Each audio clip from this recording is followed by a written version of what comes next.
Good morning class. देखिए आज हम लोग महत्वपूर्ण क्रांतियाँ पढ़ेंगे।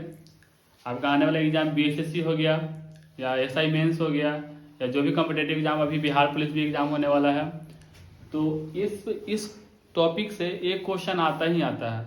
तो आज हम लोग इसको कवर करेंगे और जानेंगे कि कौन कौन सा क्रांति में क्या उत्पादन होता है। तो जैसे कि सबसे पहला लिखा हुआ है हरित क्रांति। तो हरित क्रांति में किसका उत्पादन होता है? तो कृषि उत्पादन, यानी जो भी खेत खलिहान वाला काम करते हैं, धान गेहूँ मकई, जो भी अपना उत्पादन करते हैं हम लोग खेती करके, वो हरित क्रांति में आता है। ठीक। श्वेत क्रांति क्या होता है? श्वेत दूध उत्पादन, दूध उजला होता है, उजला को हम लोग श्वेत भी कहते हैं, इसलिए इसे श्वेत क्रांति कहा गया है। उसके बाद नीली क्रांति। नीली क्रांति में किसका उत्पादन होता है? तो मछली का उत्पादन होता है। मछली रहता है पानी में, पानी होती है नीली नीली, तो नीली क्रांति उसका नाम दिया गया।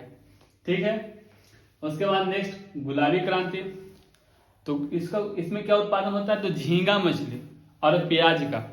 झींगा मछली गुलाबी होता है और प्याज भी देखे होंगे तो वो गुलाबी कलर का होता है, गुलाबी रंग का होता है, इसीलिए उसका नाम दिया गया गुलाबी क्रांति। उसके बाद हमारा नेक्स्ट क्रांति है पीली क्रांति। ठीक। सूर्यमुखी और तिलहन का। तिलहन भी हम लोग देखते हैं, जो तेल होता है वो तेल पीले कलर का होता है। सूर्यमुखी का जो फूल होता है वो भी पीले कलर का होता है, तो इसका भी नाम दिया गया पीली क्रांति। यानी कि जैसा उत्पादन, जो भी चीज का उत्पादन किया गया, उसके रंग को, रूप को देखकर क्रांति का नाम दे दिया गया। अभी एग्जाम्पल देखने हम लोग देख लीजिए सब, कृषि उत्पादन, दूध उत्पादन, मछली उत्पादन, झींगा उत्पादन, सूर्यमुखी उत्पादन, और भी क्रांतियां हैं, उसके बारे में और देखते हैं। और देखिए लाल क्रांति। लाल क्रांति में किसका उत्पादन होता है? तो मांस और टमाटर। टमाटर भी रंग में लाल होता है, मांस भी जो हम लोग देखते हैं वो सब लाल रंग का होता है, इसलिए उसका नाम दिया गया लाल क्रांति। गोल क्रांति आलू उत्पादन से। आलू हमेशा देखते हैं गोल होता है, ठीक है, तो गोल है इसीलिए उसको गोल क्रांति नाम दे दिया गया। रजत क्रांति। रजत क्रांति में अंडा उत्पादन होता है।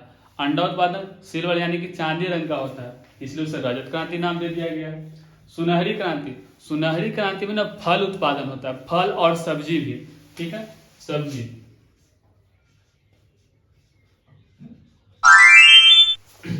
सुनहरी क्रांति में फल और सब्जी का उत्पादन होता है। ठीक। और एक सुनहरा होता है, एक सुनहरी, इसमें फल, एक सुनहरा जिसमें जूट का होता है। जूट उत्पादन सुनहरा क्रांति, फल उत्पादन सुनहरी, अंडा का हो गया रजत क्रांति, आलू का हो गया गोल क्रांति, मांस का हो गया लाल क्रांति। और भी कुछ क्रांतियां हैं, उसको भी देखते हैं। आगे इंद्रधनुष क्रांति। इंद्रधनुष क्रांति में कृषि संबंधित सामग्री, यानी कि अगर आपको नए प्रकार से खेती करना है तो नए प्रकार से खेती करने के लिए नए नए सामग्री का भी जरूरत पड़ेगा, इसलिए कौन सा क्रांति लाया गया? इंद्रधनुष क्रांति। उसमें नए नए उपकरण का यूज किया गया। भूरी क्रांति। भूरी क्रांति में गैर परंपरागत ऊर्जा का उत्पादन किया जाता है। उसी तरह हो गया कृष्ण क्रांति, खनिज तेल। जो भी हमारे पृथ्वी के नीचे से, पृथ्वी के सतह से जो तेल हम लोग को उत्पन्न होता है वो होता है खनिज तेल, तो उसके लिए भी क्रांति चलाया गया जिसका नाम है कृष्ण क्रांति। ठीक है। अब है संपर्क क्रांति। संपर्क से ही लगता है कि किसी चीज से संपर्क करना, तो यानी कि एक स्थान से दूसरे स्थान जाने के लिए, तो सबसे बड़ा हमारे यहाँ यातायात का साधन है रेल। तो रेल संपर्क स्थापित करना, यानी लंबी दूरी के लिए एक संपर्क स्थापित करने के लिए क्रांति चलाया गया, जिसको कि संपर्क क्रांति कहा गया। जो रेल संपर्क स्थापित करना था। एक और संपर्क क्रांति है, उसके बारे में जानते हैं।